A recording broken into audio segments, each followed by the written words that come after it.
धर्म के नाम पे आई हुई सरकार, धर्म का चोला ओढ़े हुई सरकार धार्मिक गुरु, सर्वश्रेष्ठ गुरु का अपमान कर रही है। जब लगातार 9 साल से अधिक विनाश कर लेने के बाद अब विकास देखने जा रहे हैं, तो अब उनका समय कहाँ है? और जब तक लौट करके आएंगे, अध्ययन करके आएंगे, पढ़े लिखेंगे, तब तक तो उनकी सरकार जा चुकी होगी। भारतीय जनता पार्टी ने ब्राह्मण समाज को अपना गुलाम वोट मान लिया था, अपना आधार वोट मान लिया था कि कुछ भी कर लोगे ये तो वोट देंगे ही देंगे, और वो कहते विकल्प नहीं है। लेकिन ब्राह्मण समाज ने पहले विकल्प खड़े किए हैं और आगे भी विकल्प खड़े करेंगे।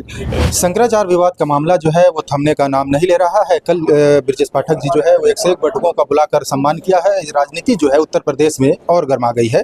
हमारे साथ समाजवादी पार्टी विधायक अमिताभ वाजपेयी जी हैं, ब्राह्मण विधायक हैं, इनसे जानने की कोशिश करते हैं जिस तरीके से शंकराचार्य जी को लेकर जो अलग अलग स्टैंड है। केशव प्रसाद मौर्य जी कहते हैं वो पूजनीय है, और कल जो है 1 महीने बाद जो है डिप्टी सीएम जो है बुलाकर उनको सम्मानित करते हैं। मुख्यमंत्री जी का अलग स्टैंड है, कैसे देखते हैं इसको? नहीं तो सरकार का स्टैंड क्या है? अगर उप मुख्यमंत्री और मुख्यमंत्री का स्टैंड एक नहीं है तो एक को बचना चाहिए, एक को नहीं बचना चाहिए। 1 महीने के बाद उप मुख्यमंत्री को एहसास हो रहा है कि महापाप हुआ है, तो एहसास 1 महीने तक नहीं हुआ क्या? ये महापाप नहीं, उनको ये एहसास जनता के बीच से हुआ कि इसका रिएक्शन है और लोगों के अंदर आक्रोश है।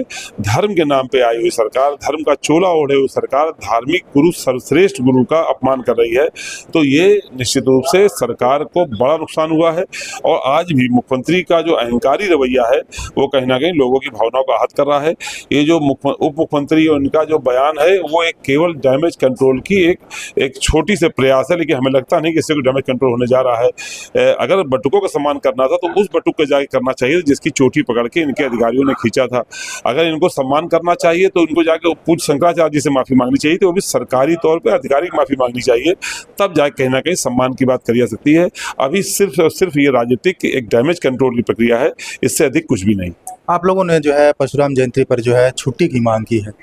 नहीं तो हम लोग तो छुट्टी करते थे। हम लोगों ने अपनी सरकार में परशुराम जी की जयंती पर सम्मान देने का काम किया था, छुट्टी करने का काम किया था।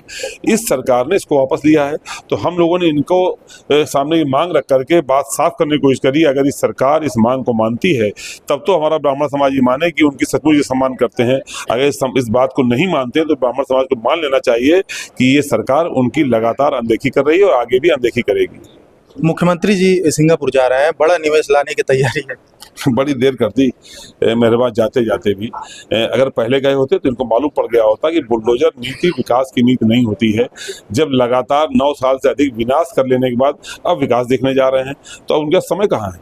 और जब तक लौट करके आएंगे, अध्ययन करके आएंगे, पढ़े लिखेंगे, तब तक तो उनकी सरकार जा चुकी होगी।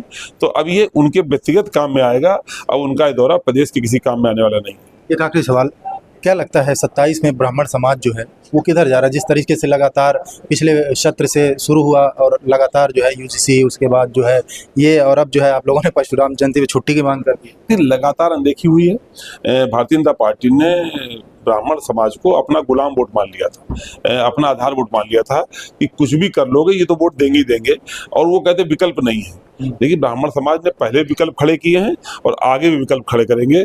ब्राह्मण समाज के लोग, जो मुझे लगता है, जो मेरा अपने समाज के लोगों के बीच में जो आना जाना उठना बैठना, उससे मैं कह सकता हूँ कि ब्राह्मण समाज मजबूती से इस सरकार को खाड़ फेंकने के लिए संकल्प हो रहा है।